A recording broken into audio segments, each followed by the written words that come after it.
Bonjour tout le monde, bienvenue sur les bêtises de Choc-Miel. Aujourd'hui, je vous propose de réaliser un mini fraisier. C'est très simple, je vous assure que c'est pas très compliqué. Une bonne petite génoise, une crème pâtissière mousseline et vous allez voir que le tour est joué. C'est parti. Alors, on va commencer cette recette en préparant la génoise, comme ça elle aura ensuite le temps de refroidir pour préparer le reste.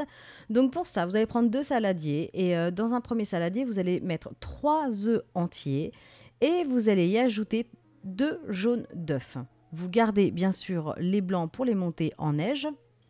Alors vous montez les blancs en neige avec une petite pincée de sel et quand ils sont bien fermes, vous les réservez. Ensuite, vous allez reprendre votre saladier avec les 3 jaunes d'œufs entiers et les 2 jaunes rajoutés.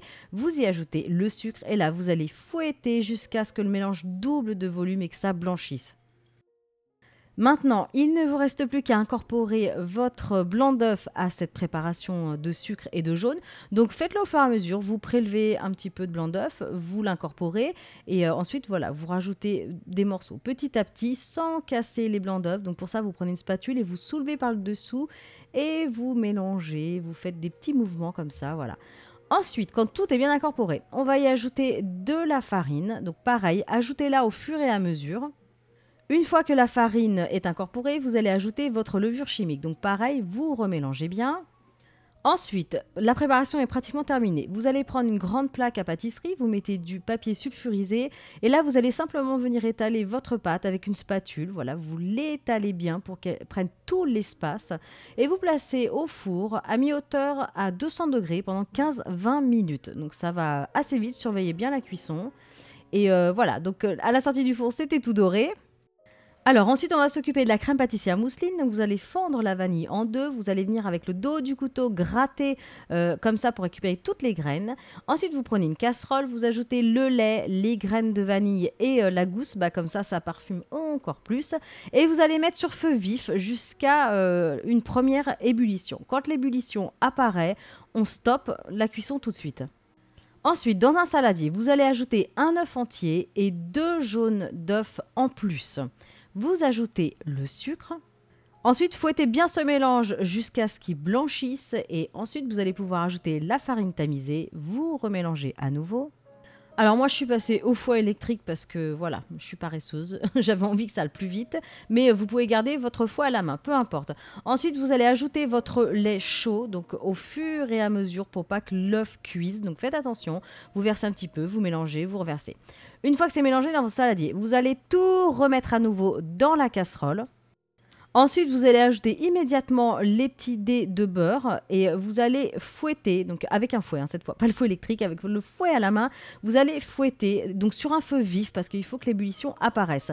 Donc vous allez voir que ça va épaissir assez rapidement, ça prend 5-6 minutes à peu près et quand l'ébullition apparaît et que c'est donc bien épaissi, vous allez pouvoir retransférer dans le saladier et là vous allez filmer au contact pour éviter que ça forme une petite croûte sur le dessus et vous allez réserver au frais.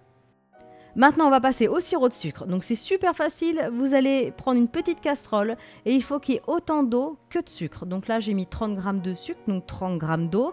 Vous portez à ébullition et quand l'ébullition apparaît, votre sirop de sucre est prêt, donc vous le réservez.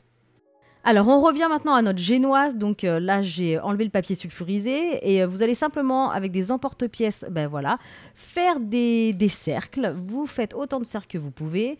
Et ensuite, vous allez prendre donc un premier rond. Vous le placez au fond de votre cercle. Vous allez mettre du sirop de sucre.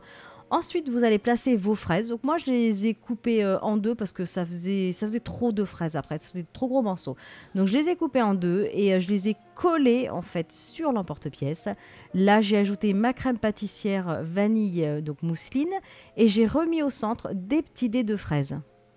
Vous pouvez éventuellement rajouter un petit peu de crème pâtissière pour recouvrir les fraises, c'est facultatif. Et ensuite, vous allez fermer donc votre fraisier avec encore un petit peu de génoise. Vous appuyez doucement pour que tout soit bien serré. Et là, on rajoute encore donc du sirop de sucre sur le dessus. Donc pensez à mettre un film alimentaire avant de mettre au frigo, ça protège des odeurs et ça le garde bien au frais. Donc le fraisier, il faut qu'il prenne au moins 3-4 heures au frigo. Donc là, vous faites exactement la même chose avec le reste de vos gâteaux. Donc ça fait quand même 6 portions individuelles, donc c'est quand même pas mal. Alors, au bout de 3-4 heures, donc là, le fraisier est bien frais, c'est bien compact, bien ferme. Donc maintenant, on va passer à la décoration. C'est facultatif, hein, vous n'êtes pas obligé de le faire. Donc moi, j'ai acheté un petit peu de pâte d'amande rose toute faite. Donc là, j'ai mis de la maïzena, vous pouvez mettre de la farine aussi si vous voulez, pour pas que ça attache au rouleau et de trop en fait au plan de travail. Donc vous l'étalez et ensuite, vous allez reprendre le même emporte-pièce pour avoir la même mesure que le fraisier. Et vous allez venir voilà, faire un cercle, tout simplement. Et ce cercle, vous allez venir le déposer sur le fraisier. Donc là, je vous montre à la vidéo. Là, je démoule en fait le fraisier. Donc tout simplement avec vos doigts, vous allez venir tapoter sur le dessus pour démouler tout doucement. Et ensuite, vous appliquez, vous allez déposer, on va dire, votre pâte d'amande sur le dessus. Et voilà. Et après, vous pouvez ajouter un petit peu de déco. Moi, j'ai mis une fraise. Hein, j'avoue, je ne me suis pas foulée, mais je ne suis pas la reine de la décoration. Donc, vous pouvez faire certainement mieux. Donc voilà, je vous montre le fraisier en fait sur le côté. Comme ça, vous avez le rendu final. On voit bien les fraises découpées. On voit la mousseline, la génoise. Donc voilà. En tout cas, j'espère vraiment que cette recette vous aura plu. N'hésitez pas à liker la vidéo, à laisser un petit commentaire. Vous pouvez aussi bien sûr réaliser cette recette et m'envoyer une très belle photo sur Facebook. D'ailleurs, vous pouvez me trouver sur Facebook en cherchant Choc-Miel. Vous pouvez aussi me suivre sur Twitter en cherchant Choc-Miel Cooking. Et je suis même sur Instagram en cherchant Choc-Miel tout court. Et voilà, vous pouvez vous abonner aussi à ma chaîne. Et en attendant, je vous dis à bientôt.